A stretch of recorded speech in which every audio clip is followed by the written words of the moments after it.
Hi. Recently I got this random weird idea to record myself reading the first chapter of a random book that I pulled off my shelf.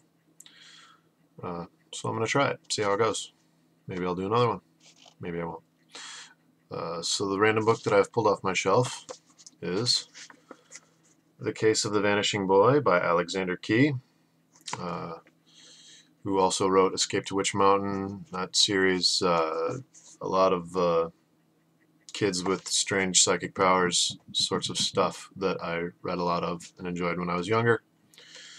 I haven't read this one in probably 20 years, so we'll see how it holds up, I guess. Uh, Here goes. Chapter 1, Flight. Jan sat motionless in his seat, staring blankly in front of him while the train, loaded with returning commuters from the city, sped impatiently through the deepening twilight. At the moment, he had no idea why he happened to be on board, nor was he even aware of the small girl who had taken a seat beside him. "Is something wrong?" she said finally in a low, quiet voice. "You're not sick, are you?" It was several seconds before her questions penetrated the curious void in which he was momentarily lost. Then he jerked around, startled, and blinked at her uncertainly. She was a frail little blonde person, neatly dressed in faded but fashionable jeans covered with embroidery. Curving around and hiding a good portion of her sensitive freckled face was the largest pair of dark glasses he had ever seen. One slender hand clung firmly to the top of a white cane. "No, I'm not sick," he muttered, wondering about the cane. "But something's wrong," she insisted. "You're in some sort of trouble. Don't be so nosy." The gruff words came out before he could stop them.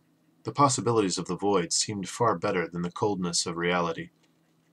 Rebuffed, she looked away and did not speak until the train had discharged some of its passengers at the next station and was hurrying forward again. "I'm sorry," she said finally. "I don't want to be nosy, but you are in trouble. I can feel it. Have you friends in Westlake?" "I... Why do you ask?" "You bought a ticket for Westlake when you got on at Glendale." "I know, 'cause you were right behind me when I bought mine, and I heard what you said to the ticket agent. I had a funny feeling at the time that you didn't know where you wanted to go, and that the only reason you said Westlake was because you'd heard me say it." "Oh, am I right?" "I, course I'm right. That's why I decided I'd better sit down by you, 'cause you might need help." She paused a moment and then asked, "What's your name?" He swallowed and searched wildly through his memory. "Bill," he said at last. She shook her head. "Bill doesn't seem to fit. You've forgotten your name, but maybe I can sort of remember it for you." Her cool, slender hand closed over his wrist. "Now, don't think of anything. Just let your mind go blank. And, and please, I know I'm being nosy, but it's not because I'm really that way. I simply want to help." "It's all right," he admitted. "I'm sorry I said what I did, but I don't think you can do much for me." Resentment of her passed. He looked at her with rising interest and curiosity, and was suddenly jolted by the discovery that her glasses were too dark to see through. If he couldn't see through them, then neither could she. She carried a white cane, and her eyes had always been closed whenever he'd caught a narrow glimpse of them from the side. "Yes," she said, as if easily picking up his thoughts. "I'm blind. Sort of. But stop thinking of me. Don't think of anything." He tried to make his mind a blank, but it was very difficult under the circumstances. He was sure he had never known such a remarkable person. "You've got a name that begins with a sound like mine," she said presently. "Mine's Ginny. Ginny Rhodes. Yours starts with a G. No, it must be a J. It's a short name, but it isn't Jim or Joe. It must be Jan. Of course, it is Jan. But I can't get the last. It's all mixed up and fuzzy, as if there were several names and they don't really belong to you. Why don't you look through your pockets and see if we can find a letter or something that would give us a clue?" He searched through the pockets of his jeans and found only a pearl-handled knife, a bandana handkerchief, some small change, and $12 in bills. It wasn't much to go on. "Is this all you ever carry in your pockets?" Ginny asked, surprised. "Just a knife, a handkerchief, and some money?" "Why, I don't know. Does seem like I ought to have at least a billfold. My brother Otis is only 5, but the stuff that comes out of his pockets would fill a wheelbarrow." She fingered the handkerchief and held it before her eyes a moment. "A blue bandana, and it's clean. I never knew Otis to have a clean one for more than 5 minutes." "How can you tell the color?" "Oh, I can tell, even in the dark. The dark? I can get along in the dark much better than in the light. Daylight hurts. That's why I wear these special glasses. But, but you seem to see even with your eyes closed. I don't understand. Neither does anyone else, although Pops is making a study of it. But let's talk about you, not me. Why were you in Glendale? I don't know. You must have been in a hurry to leave it, because you'd been running when you came into the station behind me. You were breathing hard, and I could feel how scared you were. She paused, then asked, "Don't you remember any of that?" "All I can remember is buying the ticket to Westlake. That, and being afraid I wouldn't catch the first train that came by." "Are you still scared?" He swallowed. "I must be, because I feel all wound up tight, like something was going to happen." "But surely if there was any danger, you must have left it behind. Just thank goodness my ticket book ran out when it did, so that I had to buy a ticket home. If that hadn't happened, I wouldn't have gone into the station, and we wouldn't have met." She frowned and said, "It's almost dark. What would you have done if you'd managed to get to a strange place and dark had come, and there wasn't a soul you knew, and you didn't know where to go?" He shrugged. "I'd have managed somehow, and I will in Westlake." "Honest? The thought doesn't scare you?" "Not half as much as what?" I don't know. What were you doing in Glenvale?" "I go there every Wednesday and Friday afternoon to study piano with the best music teacher in the world. Oh, I just love the piano. But let's get back to you. A stranger can't go wandering around in a place like Westlake without being noticed and watched. But there's no need for you to wander around. Pops always meets me at the station with his car, so you're going home with us." But, but you can't do that. He doesn't know me, and you don't either. You don't even know what I look like." "I know exactly what you look like. You're not very big, 'cause you're only 4 inches taller than I am, and almost as skinny, except you're awfully strong. And you've got black hair and high cheekbones like an Indian, only you're too pale for an Indian, so you must be Irish or French or something."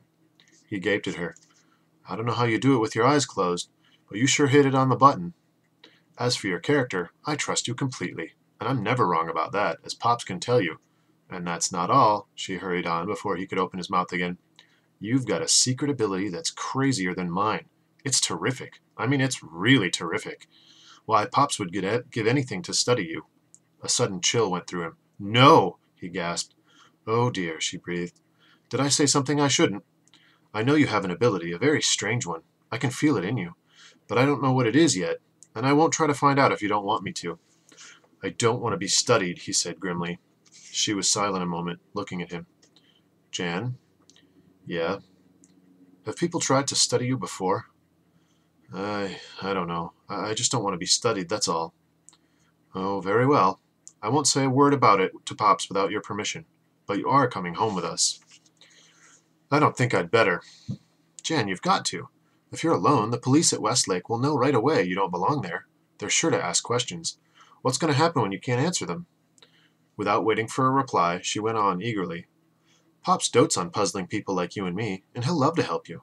I won't give you away to him, though, if you'll promise not to give me away to anyone else. Understand?" "No, what do you mean?" "The only people who know about my eyes are you, Aunt Hecuba, and Pops, and Otis. Everyone else, even my music teacher and our tenant farmer and his family, all think of me as the poor little blind Rhodes girl, and say I ought to have a seeing eye dog, which I don't need. Anyway, they and the police and the conductors on the train all sort of watch out for me, and I do need help at times, for I haven't any depth perception at all. Not a smidgen." He wasn't quite sure what she meant by depth perception, and before he could ask, she was explaining. "We have to keep it quiet about my eyes, because if it ever got out, I'd really be in the news, and that wouldn't be good at all, because Pops is Heron Rhodes, and we'd lose all our privacy and be plagued to death by reporters, and all kinds of kooks and connivers out for money.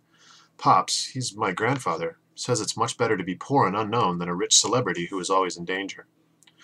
The train, as she was speaking, had begun to slow. Now that he saw that the remaining passengers in the car were rising and moving to the front, the gloom beyond the window was suddenly replaced by a brightly lighted platform. "Here we are," said Ginny, getting to her feet. All at once he felt trapped. Uneasiness crept through him. Peering out, he could see cars parked around the station and 2 policemen moving determinedly across the platform. Just beyond them was a van where men in white jackets stood waiting expectantly. A chill gripped him. "Come on," said Ginny, tugging at his sleeve. "No, no." "But you can't stay there. Here. You can't stay here." I could edit that, but I probably won't, because it's funnier when you listen to me screw up. "But you can't stay here. This is the end of the line. The train will be going back to the city." He stumbled into the aisle, but instead of following her, he turned and All right, I'm going to just jump back. But you can't stay here. This is the end of the line. The train will be going back to the city. He stumbled into the aisle, but instead of following her, he turned abruptly and fled blindly to the rear of the car. His only thought was to escape into the night. And that's that. Man, I almost held it together right to the end there. I might edit that just to practice editing, or I might leave it in just to make you laugh. We'll see how much it blows the tension for the end of the story there. So that was the first chapter 1 reading, possibly the last. We'll see if I feel like doing it again.